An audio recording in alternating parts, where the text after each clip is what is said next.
Bonjour et bienvenue. Merci de nous rejoindre dans votre émission préférée. Vous le savez, notre objectif principal, c'est de vous divertir, vous informer et bien sûr vous communiquer notre joie de vivre. Mais nous savons aussi nous arrêter de temps en temps pour pleurer avec ceux qui pleurent. Sur ce, je m'autorise à donner le top départ parce que c'est midi, c'est maintenant!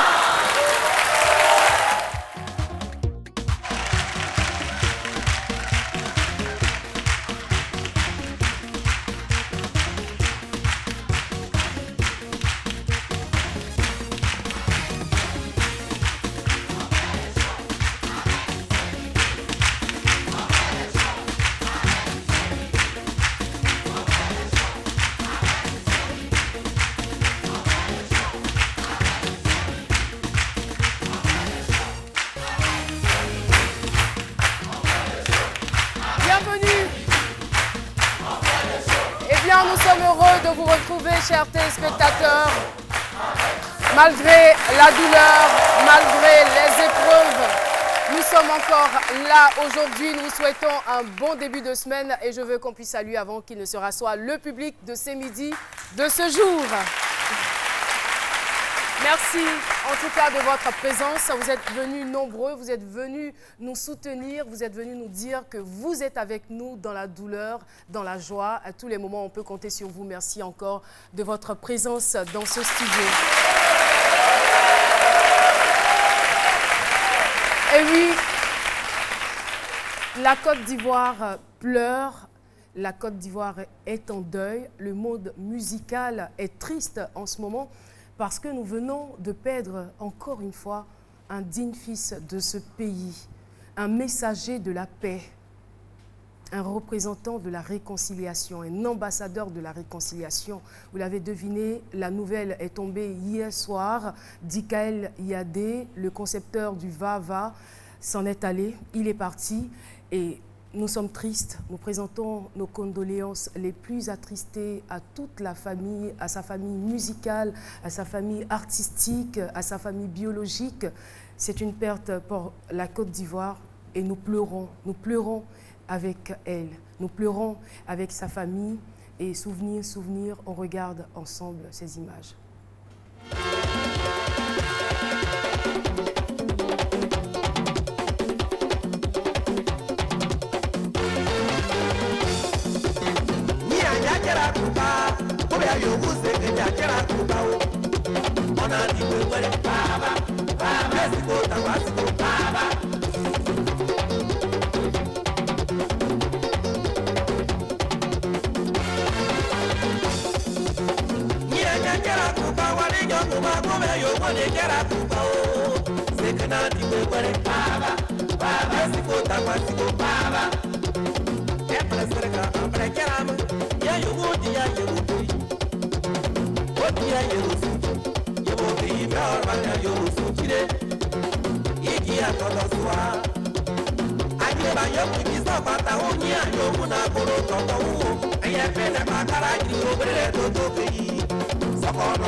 Voilà, c'était donc un hommage rendu à Dikael Yadé. Il a été retrouvé mort à Courneuve en région parisienne. Voilà. Et selon les rapports de la police, c'est certainement survenu une semaine avant qu'on ne découvre la dépouille mortelle de notre artiste, encore Yako à tout le monde. Et voilà, la nouvelle a fait le tour du monde entier. Et nous avons froid au dos parce que c'est une nouvelle à la fois triste, choquante et insolite. Il était là avec nous, ici, à ma droite, le vendredi dernier. Tout s'est bien passé, nous avons bien fait l'émission, on s'est bien amusé. Et voilà, en plein concert, Papa Wemba s'en est allé. Il nous a dit au revoir. Il nous a devancé de l'autre côté. Avec la permission de la réalisation, nous allons nous remémorer ces moments encore très très récents et très frais dans nos têtes et dans notre esprit. De Papa Wemba, parce que Papa Wemba, je l'ai dit à l'entame de cette émission, il traverse les générations, il résiste à tous les vents musicaux. Qu'est-ce qui justifie cela? Parce que je suis très amoureux de la musique. J'aime bien. Dans mes débuts, c'est vrai que ma mère croyait, mais elle ne croyait pas tellement trop, quoi. Malheureusement, elle est partie trop tôt. Elle m'a laissé. Et j'avais promis à ma mère, tant que je serai toujours là, j'irai au bout. Parce que quand on embrasse Jésus, on ne fait jamais la mi-chemin avec, quoi. Il faut aller jusqu'au bout. Et moi, la musique, c'est ma vie. C'est vraiment ma vie, quoi. Ma femme, mes enfants, tous, ils savent, quoi. Ils savent que la musique, c'est vraiment ma vie, quoi. C'est ce qui a fait que vous avez mis autant de temps, plus de 40 ans de vie commune avant d'épouser votre femme? Bon, ma femme, on est resté ensemble. Elle était venue en moi à l'âge de 14 ans. Moi, j'en avais 20. Et puis, bon, nous nous sommes mariés. On a eu nos 6 enfants. 4 ans plus tard, je l'ai amené... Ok.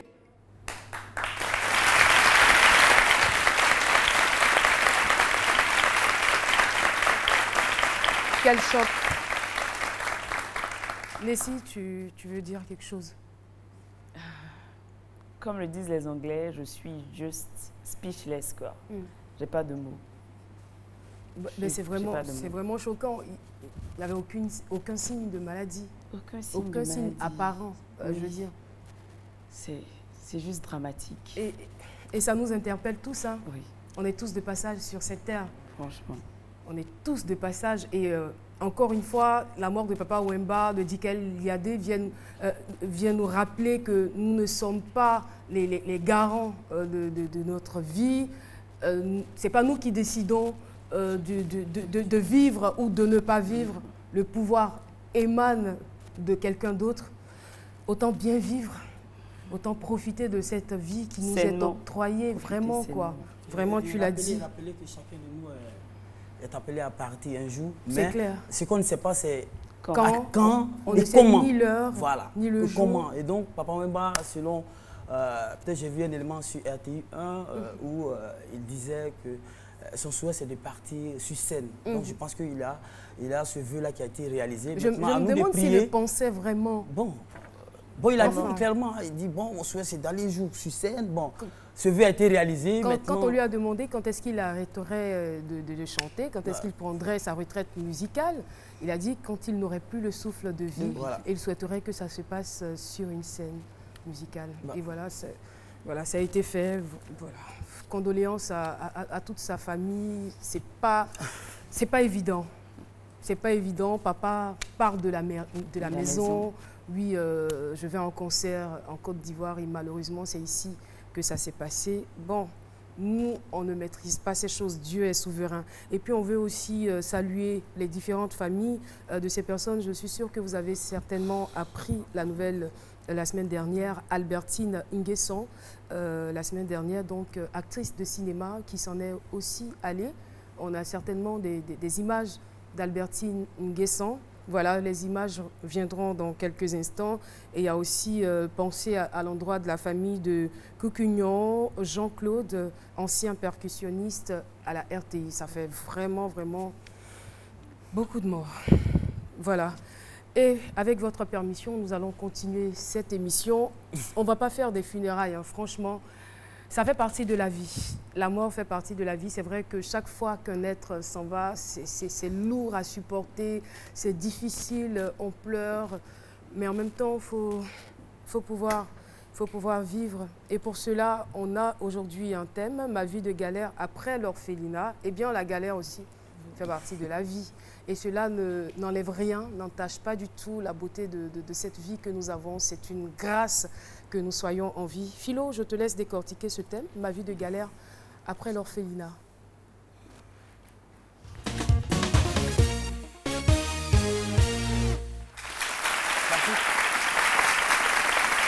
Mais Caro, comme tu l'as dit, la galère fait partie de la vie. Voilà. Bon, lui au moins, c'est galère qui est sur lui. Hein. Moi, je pense, bon, voilà, les gens qui meurent comme rien. Des gens meurent comme ça, des gens sont en train de mourir. Toi, moi, tu as galère, tu as envie. Il faut remercier Dieu pour cela. C'est clair. Et voilà, la galère, moi, je pense que... pour moi, même, ça n'existe même pas. Mais la galère, c'est un état d'esprit. C'est quand tu mets dans ta tête que tu es en galère, que la galère même est là. Voilà, galère. Moi, non, si la galère, c'est galère, tu l'homme. Galère, tu parles l'homme. Si galère, tu l'homme, c'est moi, galère ici aujourd'hui. Galère, tu parles l'homme. Mais il faut savoir faire la différence des choses. Galère, nous, on a vécu la galère habitée ici. Qu'est-ce que tu as vécu comme galère? Galère, mais marcher de Yopougon plateau pendant 1 an et demi, ça c'est la galère. Et puis quand il y a galère, il faut prendre des galettes, ça passe. Il ne faut pas prendre galère, aller prendre. C'est ça quoi. Voilà. Et puis, je vais dire que venir de l'orphelinat et puis vivre cette galère, bon, ça ne me surprend pas parce qu'à l'orphelinat, il y a tout. C'est l'État qui s'occupe de vous. Tout, on vous offre tout là-bas. Manger, matin, midi, soir, même on te réveille même 26 heures pour manger. Hein? Tu dors, il lève ta main. Vous voyez un peu, donc ça vous dit, c'est-à-dire on t'offre tout là-bas. Hein? L'orphelinat, on t'offre des lits, on t'offre des nattes, tout c'est l'orphelinat. Et puis il dit que, bon, notre invité, il faut qu'il accepte cela. Il faut qu'il accepte. Lui au moins, à l'orphelinat, on reçoit une éducation normale. Il y a des gens, vous allez dans des quartiers éloignés, des quartiers précaires, allez-y à Bobo Bokabo, allez-y à Bobo derrière, en bas, Bafon. À Bobo Bokabo. Bokabo, ça dit Bokabo. Haute extension, derrière Raï. Des gens qui vivent là, eux-mêmes, quand tu le regardes, tu le fiches droit dans les yeux, 5 minutes, il disparaît. C'est Galère qui a écrit. C'est Galère qui a écrit. Mais il vit. Il prend la chose, il espère et il vit. Nous, on a vécu la galère. Pendant notre galère, quand on baille comme ça, c'est toi d'araignée, on voit dans la gauche. Mais on a accepté. Parce qu'il y a longtemps, on n'a pas mangé. Hein? Comme le disait un artiste, quand on ouvre le dictionnaire, là où c'est écrit galère, c'est ma photo qui est là. Il faut qu'il profite de cette galère-là aussi. Voilà, il faut qu'il profite. Parce que c'est pendant les moments de galère-là qu'on est inspiré. Voilà, les artistes, Zouglou, c'est galère d'étudier à manger Daya. Pour avoir Daya, ça allait à l'université, ils ont écrit les tests. Voilà le Zouglou aujourd'hui. Donc il s'inspire, il n'a qu'à écrire. Ce qu'il fait là, il écrit. Il écrit un jour, ça va porter fruit. Galère même, tu es en galère, mais tu réfléchis bien, tu peux trouver un médicament de sida. Tu peux trouver un médicament de sida. En galère même, tu peux trouver un médicament de sida. Philo, Mélian te demande pardon. Quoi? C'est pas vrai qu'il n'a pas vécu là. Voilà, les gens qui n'ont pas vécu la galère. Tu vois. Voilà. J'ai vécu. Donc merci. Merci beaucoup, Philo. Ma vie de galère après l'orphelinat. Alors, Philo nous a donné un conseil. Si tu es en galère, il faut prendre des galettes. Que savez-vous des orphelinats? C'est donc la question qui a été posée lors de notre micro-trottoir. À mon avis, les orphelinats sont des structures qui sont chargées de garder les enfants qui ont perdu leurs parents, soit dans la guerre, dans une guerre, ou bien soit dans une maladie, soit, par exemple le sida et autres. Les orphelinats sont des structures qui s'occupent des enfants défavorisés. Et à Abidjan particulièrement, on avait 2 orphelinats, Benjerville et à Bobo. Mais aujourd'hui, je pense que le fonctionnement n'est pas comme avant. Il y a un peu de laisser aller, donc on ne sent pas que les enfants sont vraiment occupés. Parce que de plus en plus, on entend que les enfants sont délaissés dans la rue, mais personne ne s'en occupe. Je suis un peu attristé aujourd'hui lorsqu'on parle d'orphelinat.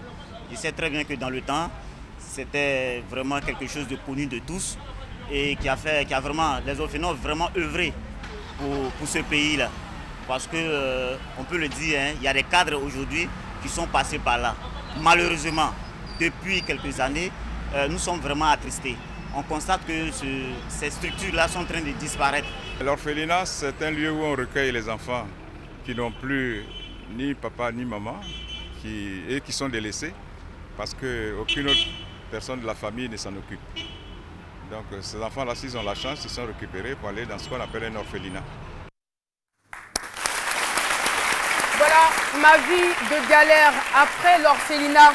Et notre invité du jour est informaticien stagiaire. Eh bien, son nom, c'est Kakou Kadjo Fabrice, que je vous demande de recevoir. Monsieur Kakou Kadjo Fabrice.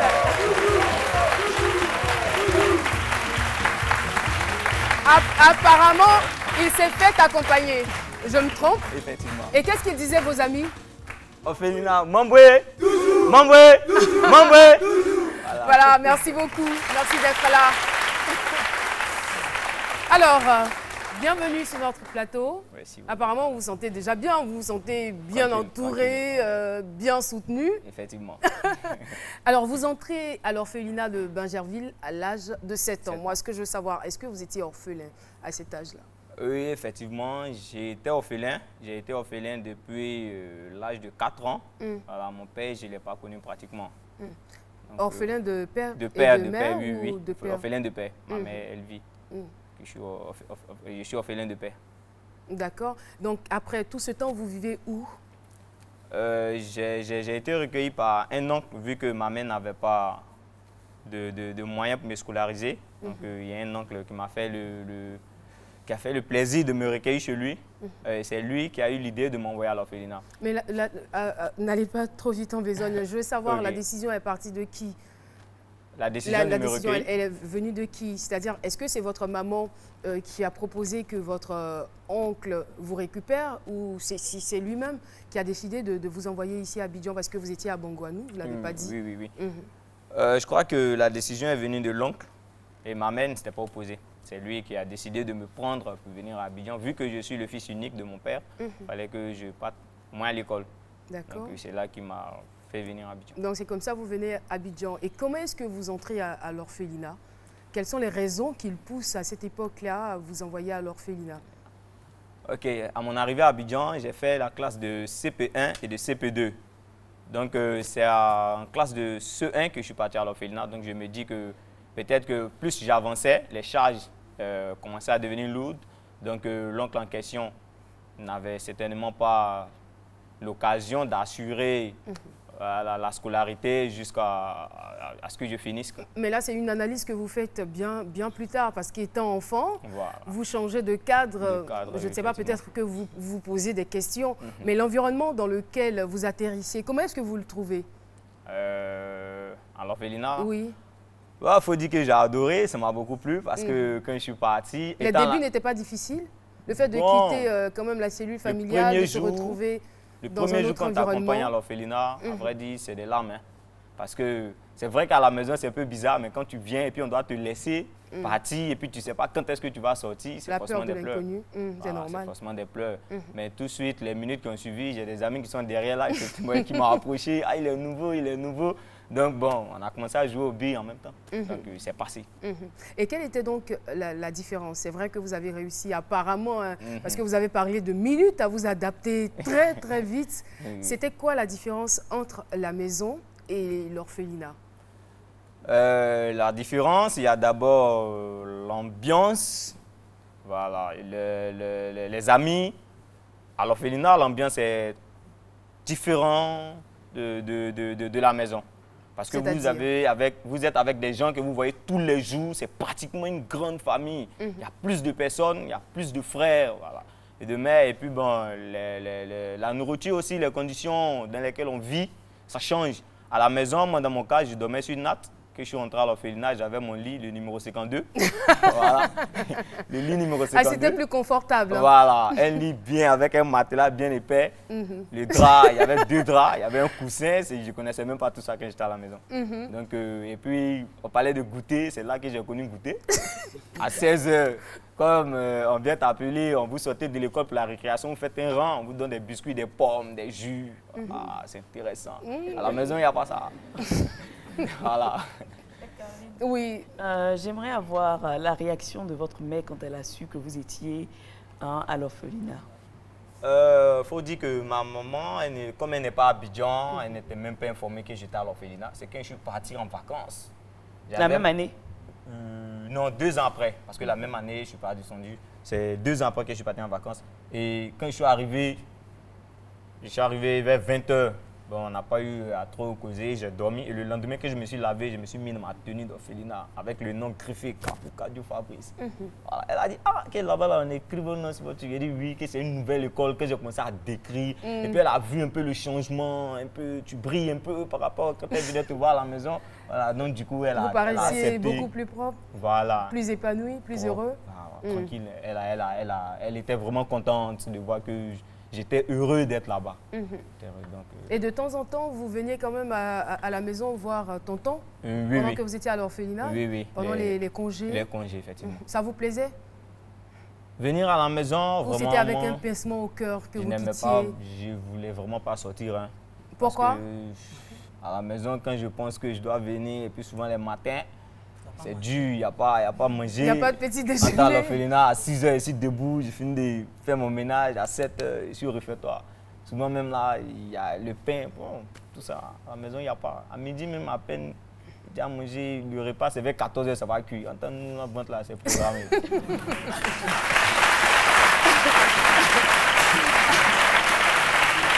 Et là, j'imagine que vous comptez chaque jour. Vous espérez que les congés se terminent tôt et très vite pour rejoindre l'orphelinat. Tranquille, les congés, je préférais le village à la maison d'Abidjan. Parce qu'au village, au moins, si ça chauffe, je tombe dans la brousse là-bas, sur les arbres, il y a des fruits. Tranquille. D'accord. Après donc votre entrée en 6e, tout va changer. Parce que selon la règle, après avoir eu votre CEP, c'est bien cela, oui. Vous êtes obligé de quitter l'orphelinat. Qu'est-ce qui va se passer alors? Bon, après l'obtention du CEP, c'est là que la vie va changer. Ma vie sera bouleversée, la galère va commencer. Là, je vous regarde et je me rends compte que l'expression de votre mine change, le ton aussi change. Oui, c'est tout un rêve qui est brisé, c'est un idéal qui disparaît automatiquement. Et vous vous attendiez à quoi? On vous disait quoi? Que vous allez vieillir à l'orphelinat là-bas? Parce qu'il fallait s'attendre à ça un jour. Ça vous surprend? Moi, je dis pas vieillir, pas que nous devons vieillir à l'orphelinat, mais bon, plus ou moins. Il fallait partir un jour quand même. Voilà, il fallait partir un jour, mais je te dis qu'il y a des gens qui doublaient, hein, qui restaient quand même. Il faut exprès. Sans blague. Il y a des gens qui veulent forcément rester. Voilà, parce que dehors, c'est pratiquement deux vies opposées. Opposées, comme je l'ai dit, tu es programmé le ventre à 10 h, tu manges. J'ai l'impression que vous aimez beaucoup manger, hein, parce que vous insistez sur ce fait. Il dit c'est la nourriture. Non, j'aime manger, effectivement. La nourriture n'est pas gros. Non, là, c'est les soucis qui font que je suis en commun. Il n'y a pas de souci faire grossir. Non, voilà, donc quand je sors, c'est difficile parce que le cadre... Je reviens à la maison avec la natte, je perds mon lit, le numéro 52, mes draps, c'est les petits morceaux de pain qu'il faut prendre pour se couvrir, dormir au salon. Tu dors dernier, tu réveilles premier.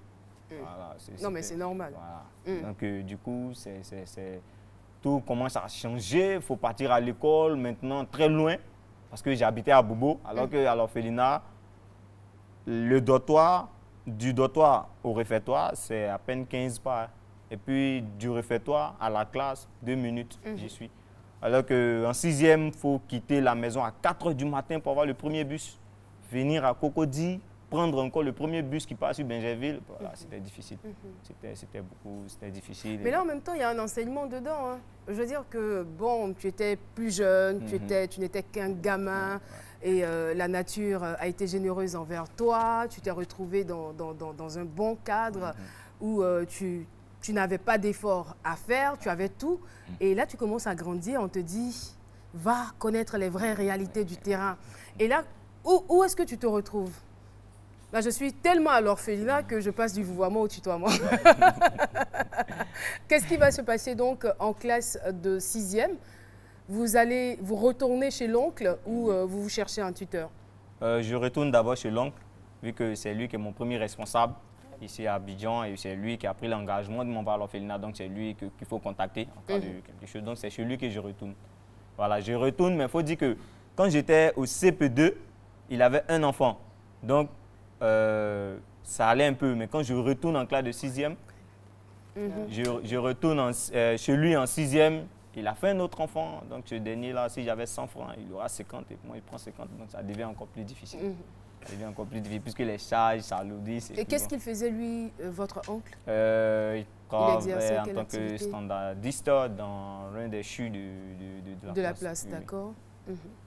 Voilà, donc standard, il ne gagnait pas grand-chose. Il n'y a pas grand moyen, il faut louer une maison, Puis sa femme était encore aussi étudiante et tout ça, donc c'est qu'il faut lui donner le transport, pour payer l'école de son fils, il faut me donner aussi le transport pour partir, c'était quand même difficile. D'accord. C'était quand même difficile. D'accord. Et là, les difficultés auxquelles vous étiez soumis, donc le transport, le trajet déjà vous fatiguait, est-ce que ça vous empêchait de bien étudier? Pas du tout, parce qu'à l'orphelinat, on est d'abord formé.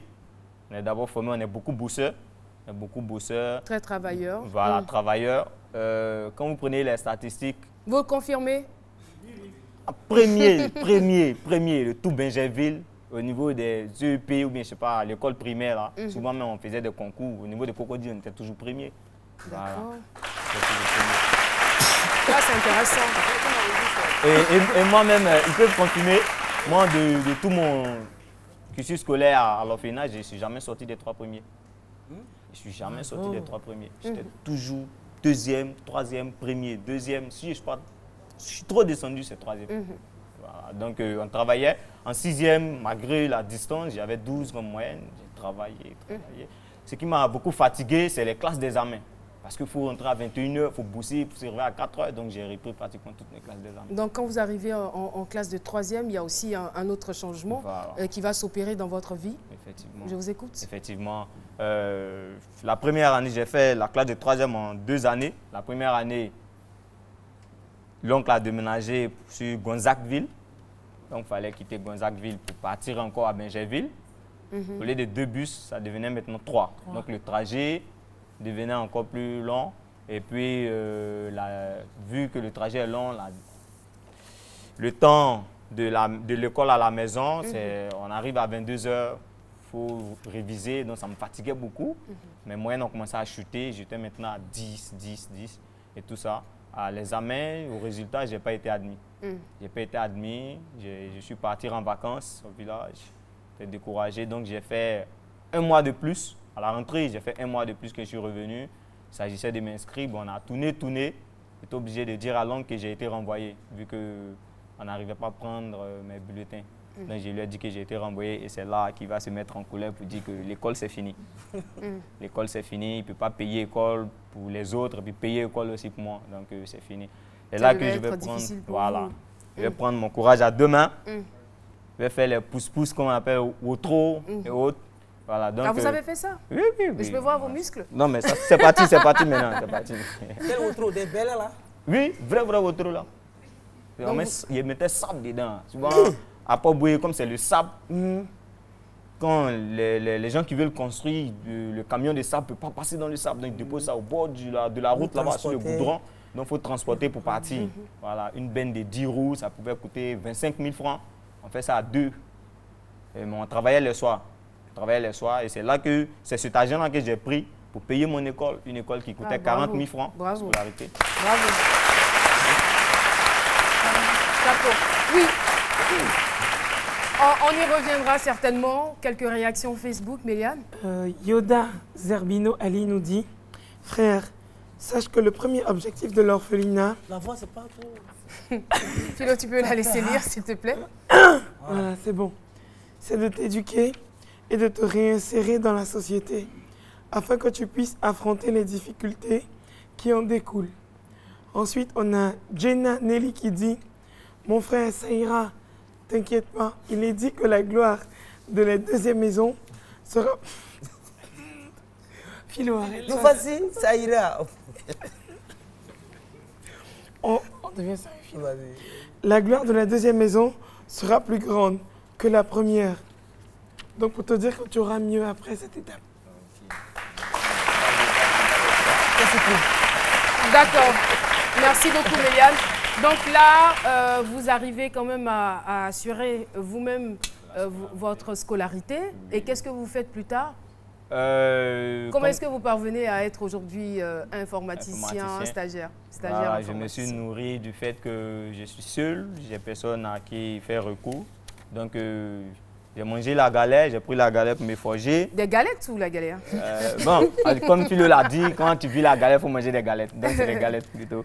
J'ai pris, souvent je m'assois et puis bon, j'ai mal. Mais quand j'ai mal, au lieu de pleurer, je prends mon cahier pour bosser. Voilà, je prends mon cahier pour bosser. Ça fait que je suis resté toujours dans le tempo de bosser. vu que c'est moi-même qui ai payé mon école, donc je me dois de réussir. C'est une fierté, voilà, en fait. C'est une fierté. C'est une fierté pour vous. Une fierté, c'est ce qui a fait que je suis arrivé là où je suis. Voilà, j'ai payé Félicitations. jusqu'à arriver. Félicitations. Et puis, merci pour ce joli témoignage. Alors, on est à la fin de l'entretien. Vous regardez certainement, peut-être qu'il y a des orphelins qui vous regardent, enfin, des jeunes gens qui se retrouvent aujourd'hui à l'orphelinat et d'autres personnes qui mangent la galère, comme vous l'avez si bien dit. Qu'est-ce que vous avez envie de leur dire? Ce que je dois leur dire, c'est que de ne pas se morfondre, parce que la sortie après l'orphelinat, c'est difficile, donc qu'ils prennent le courage à deux mains, qui se disent qu'ils sont nés pour réussir. Ils n'ont qu'à aller à Port-Boué. Voilà, non, pas forcément aller à Port-Boué, mais qui se disent qu'ils sont nés pour réussir, ce n'est pas quelqu'un qui va venir leur donner l'argent pour réussir. Donc, qu'ils se battent pour arriver là où moi je suis arrivé, qui me dépassent même. En tout cas, nous, on vous souhaite d'aller beaucoup plus loin, vous et vos amis. Vous avez fait preuve de beaucoup de courage malgré les difficultés auxquelles vous étiez confrontés. Chapeau, félicitations et merci encore d'être venu pour ce témoignage. Merci d'être venu nous faire partager votre témoignage et votre expérience. Vous pouvez faire comme Kakou, Kadio Fabrice, nous appeler tout simplement au 22 01 00 00. Merci encore. On part pour la pub.